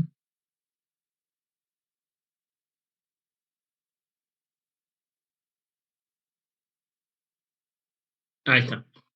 Hoy, con el mismo criterio, no puse para hoy bibliografía optativa para cerrar un poco antes la parte expositiva y poder llegar acá. Bien, primero, dudas, consultas respecto al texto de hoy. ¿Profe? Sí. Hay una parte que me está quedando medio borrosa. Dale. Entre que cae un paradigma y surge otro. Sí. ¿Es válido pensar que el paradigma que llega ya tuvo un previo desarrollo? Porque si bien uno está dentro del paradigma actual, ponele, aceptándolo sin problemas hasta que van surgiendo las anomalías, el nuevo paradigma se va desarrollando en base a esto, tratando de responder de alguna manera a las anomalías o de tener menos anomalías que el paradigma anterior. Entonces ya se va gestando dentro de del propio periodo de crisis del paradigma anterior. Sí, entonces lo único que le da el quiebre o la estocada final, digamos, al paradigma viejo es que vaya encontrando los puntos de solución a las anomalías. Entonces, una vez que agarra alguno de los que está llevando a cabo este nuevo paradigma, diciendo, bueno, esta nueva forma que tenemos ahora hace que le da respuesta a esto que el paradigma anterior no le daba respuesta. Entonces todos se ponen de acuerdo y toman eso. Entonces esto ya fue una gesta previa a la adopción del nuevo paradigma. Sí, completamente eso sucede. No es que tiene un desarrollo acabado, sino que uno lo puede encontrar en la descripción de teorías que compiten entre sí, ¿no? Pero lo que se va desarrollando no tanto es el paradigma, que eso el nuevo paradigma, que eso nace propiamente cuando triunfa, por decirlo de alguna manera, ¿no? Porque por eso podemos pensar revolución científica, porque cuando hay uno que triunfa es que reemplaza al otro, pero sí va creciendo como teoría cuando compite con otras y a medida, como vos decís, Oscar, a medida que permite resolver algunas de esas anomalías y las transforma en enigmas que son resolubles, bueno, ahí va ganando prestigio al interior de esa comunidad científica y se termina luego por constituir como nuevo paradigma. Hay algo interesante de lo que traes también respecto a poder pensar esto como proceso, ¿no? Entonces vos lo que estás haciendo ahí, que me parece útil para pensarlo, es sumarle esa dimensión de historicidad y de poder pensar cómo viene. Pero sí, lo que vos decís es así. Listo, gracias, profe. No, de nada. Mati del Valle, tenías la mano levantada. Sí, pero justo con eso último que dijiste lo contestaste porque mi pregunta era, llevado por ejemplo un ejemplo práctico, en el modelo atómico existía el modelo de Rutherford, que era sobre un átomo rodeado de energía, y después existió el de Bohr, que era un átomo y después había diferentes niveles de energía. Mi pregunta tenía que ver con la inconmensurabilidad de cómo es que llegaron de acuerdo a que era más exacto el de Bohr. Y nada, es en base a lo que me dijiste. Contestaba nuevos paradigmas, se avanzaba y llegaban a una conclusión de que sí, esto es más acertado de lo que teníamos. Perfecto. Sí, me sirve mucho el ejemplo también, y ejemplos que a ustedes se les vayan ocurriendo. Es mejor para resolver cuestiones que no estamos pudiendo resolver. Y ahí hay algo paradójico, o que a priori puede parecer paradójico, ¿no? La idea de que no hay acumulación e incluso pone en duda cierto progreso de la ciencia, pero sí hay desarrollo, porque lo que va a sostener es que no es todo relativo, no es bueno todo a lo mismo, sino que el nuevo paradigma se impone porque es mejor. Sí, y ayuda a resolver cosas que antes capaz no existían. Entiendo, de ese lado. Totalmente. Gastón.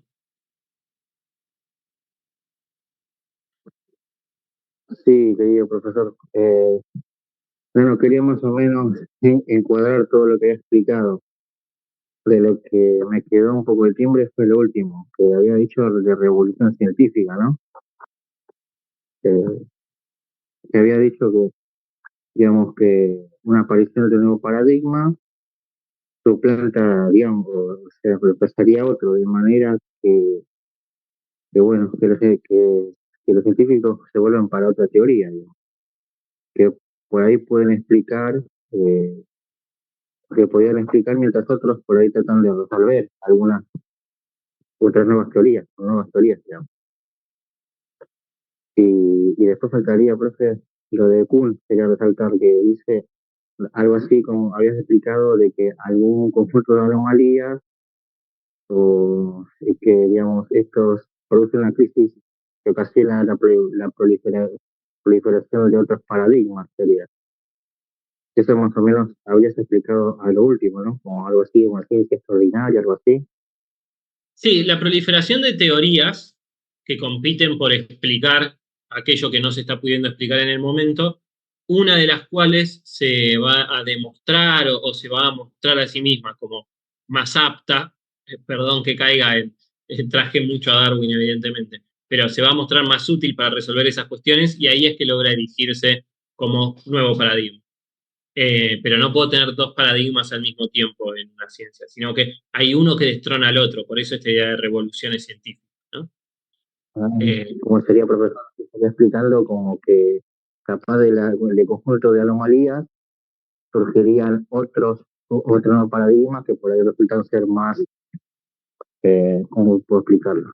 Más certero de ciencia, algo así.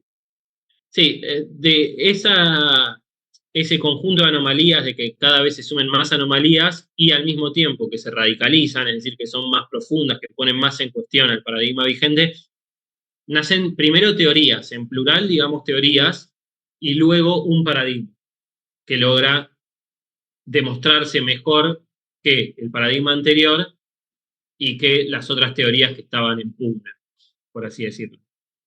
Leandro, ¿habías Gracias, levantado la mano? ¿También?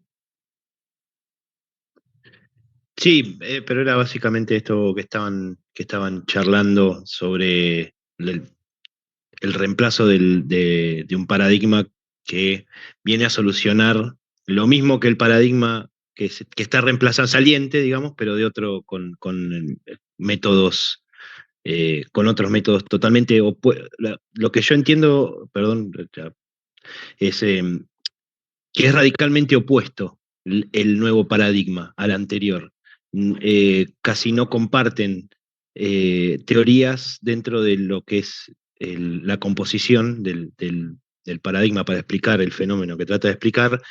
No toma absolutamente nada de lo anterior, sino que genera contenido nuevo porque se comprobó que el contenido del paradigma anterior que no evolucionó en algo más allá de una teoría, o sea, que queda en hipótesis o que queda en niveles bajos de lo que es el conocimiento científico, por decirlo de esa forma, este, todo aquello que formaba parte de ese paradigma es descartado y reemplazado por hipótesis o teorías nuevas o tomando teorías existentes para sumar al nuevo paradigma. Sí, totalmente. Por eso no puede haber acumulación, no hay una línea de... Es radicalmente distinto. Ahí juega la idea de inconmensurabilidad. Me gustó como lo dijiste. Bien. Abro también, además de dudas de hoy, dudas de los 2 capítulos de Klimovsky que vimos la clase teórica pasada. Van a tener también un espacio de dudas preparcial en el próximo práctico, pero no está de más que tengamos un espacio de dudas también en el teórico. Así que si tenemos dudas, consultas de eso, abrimos. Y lo último que abro también es dudas que habían quedado pendientes sobre cuatrimestre, etc. Quedó claro que el segundo parcial va a ser multiple choice, ¿no? Eso. Así que bueno, con esta materia, a quienes les fue bien en el primer examen, felicitaciones porque las notas fueron muy buenas. Sí, Oscar. Mencionaste que va a ser de multiple choice el último parcial, ¿correcto? ¿Totalmente multiple choice? Y van a Nada tener la nota ahí al toque. ¿Ningún desarrollo de texto? No, va a ser todo multiple choice y van a tener la nota no en el momento que entregan, así aparece la corrección a todos juntos al final, pero ese día. Y no va a haber que justificar ninguna de las respuestas, ¿o sí? No, pero estudia igual, ¿eh? No. Pregunto porque tuvimos ya multiple choice que teníamos que. Era un multiple choice de la primera a la última y tenemos que justificar todas, por eso. Solamente para. Nosotros nos damos por satisfechos con que hayan tenido una instancia de escritura en el primer parcial y esta instancia de escritura que hicimos hoy, y así llegan a esa última con la nota más rápida y demás. Entonces, van a tener el segundo parcial ese día y el recuperatorio la semana siguiente, ya sea que necesiten dar recuperatorio del primer parcial o del segundo o de algún trabajo práctico. Sí, Nicolás. Buenísimo, profe. Profe, yo tengo 2 consultas. Sí. La primera, el segundo parcial, según estaba viendo el cronograma, son en base a los textos de Klimovsky y al que vimos ahora, el de Kuhn, ¿no es cierto? Sí. Perfecto. Y sobre el trabajo final, que es el que entregamos, que hoy teníamos la fecha límite para entregar, ese también la nota va a estar más o menos en el mismo tiempo que el parcial, aprox. Sí.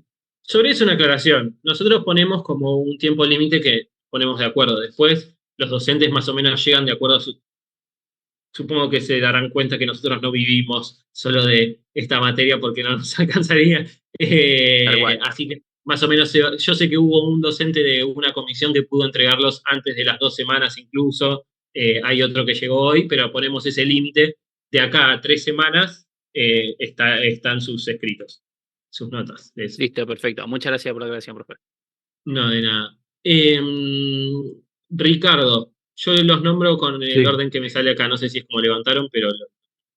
Sí, era una consulta. Había dicho que el segundo parcial es presencial.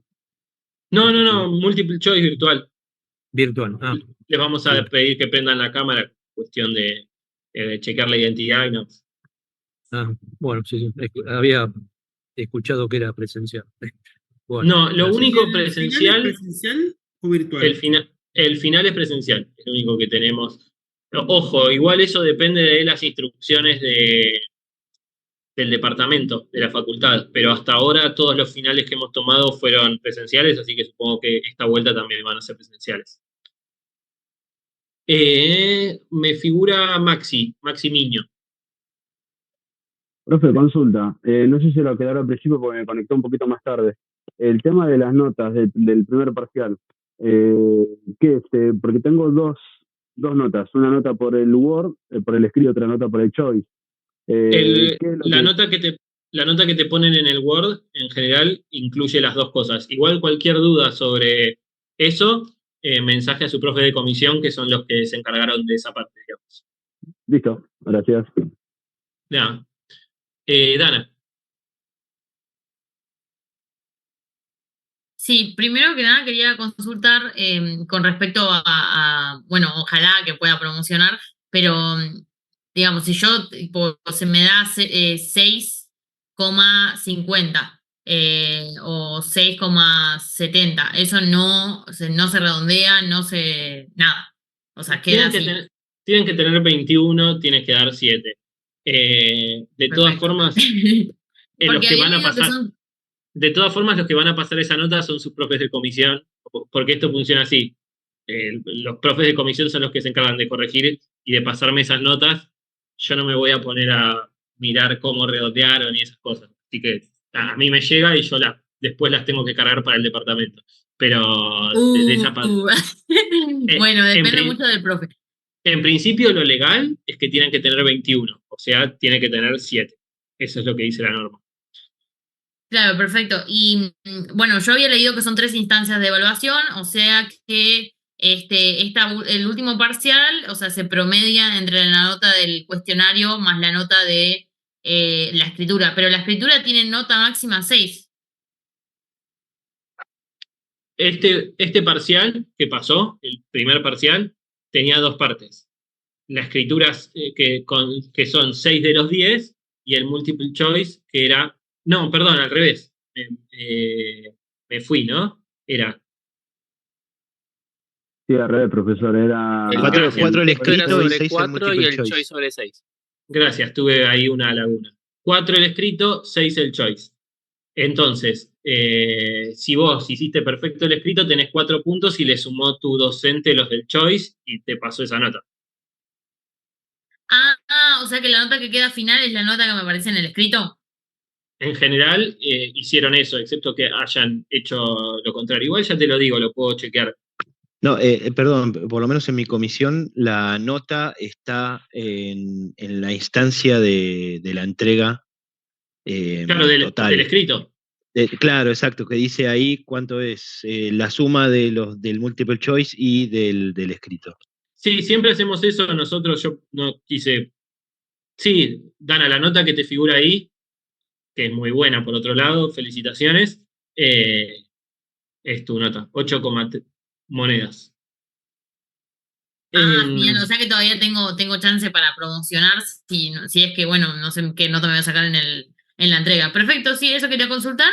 Y bueno, yo entiendo que esta es la última clase teórica y como sé que vos sos el que administra más que nada lo que se sube al campus, quería pedirte si después no se pueden subir las filminas que tuvimos en todas las clases teóricas. Dale, lo miro y les tengo que hacer un trabajito de sacarle algunas notas personales que tienen, pero las subo, dale. Muchas gracias, disculpa por preguntar tanto. No pasa nada. Gracias por participar. Talía. Hola, profe. Yo tuve una pequeña dificultad al subir la tarea. O sea, sí me figura que se envió, pero no me llegó el correo de confirmación a mi correo del campus. Hubo muchos compañeros que tuvieron lo mismo. Si a vos te figura enviado, debería estar. No debería haber problema. Mientras a ustedes les figure enviado con la hora y demás, quédense tranquilos, porque después, si nosotros vemos que no nos llegó o lo que sea, ustedes tienen la prueba de que lo subieron. Así que no se preocupen. Claro, Además, claro. Está bien. sí, No, es eso, que anteriormente me tomaron como no enviado, me dijeron que estaba como borrador en en otra materia. Quería no pasar esa mala experiencia, por eso la volví a consultar acá. yo ahora chequeo. Sí, no, despreocúpense, que Vale, cualquier está cosa les avisamos si tienen que volver a subirlo o lo que sea, pero en tanto y en cuanto tengan esa captura de enviado, ya saben que nosotros no nos manejamos con mala fe, digamos. Oscar, tenés la mano levantada también. E igual ahora aprovecho tu caso para entrar y mirar si lo puedo ver. Mi caso. Talía Gaona. De Talía. Dale, anda diciéndome mientras igual. Sí, es solo consulta. ¿Cómo para cuándo se estima que estarían las notas de la última entrega del trabajo práctico? La segunda 3 entrega. semanas aproximadamente. Bueno. ¿Cómo? ¿Qué es eso? No, es el Sumo mismo todo, tiempo. profe. No, primero, porque ustedes hacen esto y me obligan a mí. Primero, ya lo habían preguntado. No te lo dije porque no me quise poner en ese lugar. Ya lo habían preguntado hace No 10 minutos. atendí. No lo atendí, disculpa. Expliqué todo eso. Después son 100 estudiantes, 110 estudiantes por comisión. Entiendo, profe. Es una Siguiente reacción. pregunta. Es una... Siguiente pregunta. Sí, está bien. Lo que Siguiente pasa, pregunta. profe, que hay mucho que estamos esperando de la comisión, por ejemplo, yo que soy la comisión A, estoy esperando la corrección del primer trabajo. No, Entonces, bueno, ven, no. Ustedes tienen un problema en esto, yo no que tengo es, ningún problema, perdón, disculpen, no tengo ningún problema. bueno, está bien, Maximiliano, no te estoy diciendo a vos personalmente. El problema que tiene la intervención que haces es el siguiente. Yo expliqué esa dinámica, hoy estamos a cuarta clase teórica, lo expliqué en la primera, en la segunda y en la tercera clase teórica, que ese primer trabajo de escritura nos lleva a una corrección. Y los demás me pueden decir si eso yo lo expliqué o no, o porque por ahí hay Sí, otros compañeros que era que están diciendo... obligatorio para promocionar, pero no llevaba nota. Claro, perfecto. Entonces no están La esperando... primera entrega. La primera entrega, sí. O si lo están esperando, es en vano, porque no lleva. Entonces, eso es lo que te quiero decir. No tengo ningún problema personal con vos, no pretendía hacer un ataque. No, para nada, para nada, profesor, pero porque yo... sepa entender que estamos, a ver, dice la pauta que esperemos una corrección para volver a hacer la segunda entrega y no llegó ninguna corrección, ninguna devolución. Eso dice la pauta. Es que no hubo esa pauta, y entiendo que digas que no tenés un problema. Lo que sí pasa, y no vos, saquémoslo de las personalizaciones, lo dije temprano, hay una serie de intervenciones a veces, en tono queja o lo que sea, que no vienen al caso porque no se corresponden con lo que nosotros venimos diciendo. Ustedes van a tener 3 notas y por lo tanto 3 correcciones. La del parcial, la del primer parcial, la de la entrega de hoy y la del segundo parcial. Eso yo lo vengo diciendo así desde el principio. El tema es que por ahí a veces ustedes se lo pierden, se conectan a una parte, ¿no? Y yo entiendo que uno a veces pueda perderse partes, pero ahí lo que corresponde es también preguntarle a los demás compañeros que están conectados, porque acá tus demás compañeros sí efectivamente recibieron ese mensaje. Entonces, antes de indignarse, antes de No, para interpelar... nada, profesor, yo no estoy indignado, pero yo No, pero por eso es que Maxi, por ahí no estabas vos al principio, pero no lo digo por vos específicamente. Es que no estaba al principio, justamente eso es lo que le aclaré al principio cuando hice la pregunta. No, ya sé, pero insisto en que no es personal, es una reflexión que yo traigo respecto a la conversación que tuvimos la clase pasada también. No tengo ningún... No es con vos, Maxi, en general lo digo para pensar. Yo hoy más temprano lo que les recomendé también es mirar de nuevo el programa, mirar de nuevo, olvídense de nuestra materia, el reglamento académico, porque ahí hay algo muy importante, y lo vuelvo a traer algo que dije antes, que es que esos documentos a ustedes les permiten ver qué cosas nos pueden exigir también. O sea, yo les estoy diciendo, usen herramientas contra nosotros. Eso les estoy recomendando.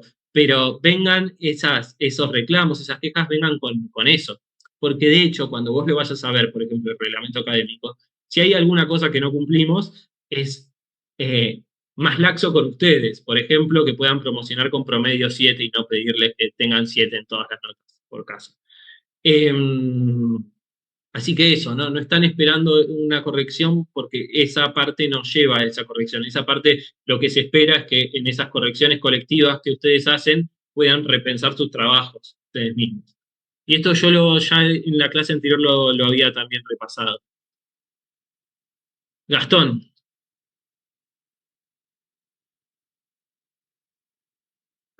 Hola, sí, querido estimado. Es una consulta. El tema de la biografía que tengo que haber leído hoy es la de Huácar, digamos, porque había otro de Spinoza. Ese también lo incluye en el segundo parcial. Para hoy es el texto de Spinoza. No sé cuál es el otro texto que dijiste, no te entendí. El de Spinoza y Gómez. Porque hay otro que era Backward, que es desenredando la ciencia. No, el asunto es así. Spinoza y Gómez son las que escriben el texto que leemos hoy, que forma parte de un libro que es el que estás mencionando vos. Listo, era profesor esa duda. El asunto es así, vamos de vuelta porque ahora estoy ya. Van dos grandes textos para el próximo parcial. El de Klimovsky en sus 2 capítulos, ¿no? Los 2 capítulos de Klimovsky que había que leer la semana pasada, y el de Spinoza y Gómez sobre Kuhn. Listo, profe, gracias, perdón. No pasa nada. Pero son esos 2, porque ya ahí yo también me confundí respecto al título de uno y otro, ahora ya empecé a entrar en duda. El de Spinoza y Gómez sobre Kuhn, que es el que tenían que leer para hoy, que no se pueden confundir porque además repasamos eso, y los 2 capítulos de Klimovsky, uno sobre las hipótesis y otro sobre el método hipotético deductivo. Ignacio.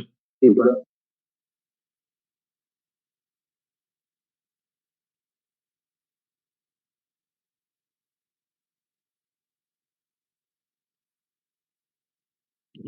Te desmuteaste, pero no se te escucha. Ahora sí. Bueno, yo era más que nada una boludez, la nota, si me la podría decir nada más, para ya estar más tranquilo.